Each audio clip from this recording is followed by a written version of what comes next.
Last বারের পুজোয় দুটো কাজ করলেন, কেমন গেল পুজোটা? গত বছর নলিন সরকার স্ট্রিট করলাম অনেক দিন পর, 14 বছর পর। দুর্গাপুজোর আতুর ঘর সেখানে করলাম। এবছরে যেহেতু সদ্য সলিল চৌধুরী মহাশয়ের শতবর্ষ ছিল, তো ওনাকে সেলিব্রেট করব, ওনার শতবর্ষ উদযাপন করব কিভাবে মাথার মধ্যে ছিল ভীষণভাবে। মানে নলিন সরকার সে বস্তি এলাকা যেখান থেকে যাদেরকে নিয়ে আমি উদযাপন করি সব কিছু মিলিয়ে মিশিয়ে এটা হেজিমনি একটা কালচার মাথার মধ্যে ঘুরে বেড়াচ্ছে যে কী করে এটাকে উদযাপন করা যায়।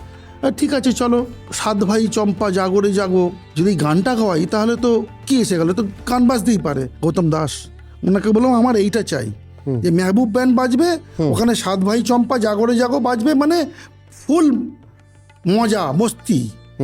ওই আস্তে আস্তে করে শুরু করলাম। তার পাঁচিল, বাড়িঘর দৌড়, সাইজ স্পেসিফিক ইনস্টলেশন, প্যান্ডেল ছেড়ে আস্তে আস্তে করে জানলা, বাড়িঘর দৌড়, তাদের বারান্দা, তাদের দেওয়াল, তাদের ভেতরে ঢুকে যাচ্ছে। আস্তে আস্তে করে বিস্তার শুরু করলাম। এমন মেটেরিয়াল ইউজ করলাম যে মেটেরিয়ালটা একদম ওইখানে বিক্রি হয়। ওই ফেলে দেওয়া জামা কাপড় ওইগুলো দিয়ে সাজাতে শুরু করলাম। খুব কম পয়সা বাজেট, করতে করতে রূপকথার গল্প, ব্যঙ্গমি সব কিছু করতে করতে দুর্গার জায়গায় গিয়ে একদম অষ্টাদশী সুন্দরী করে নাচিয়ে দিলাম।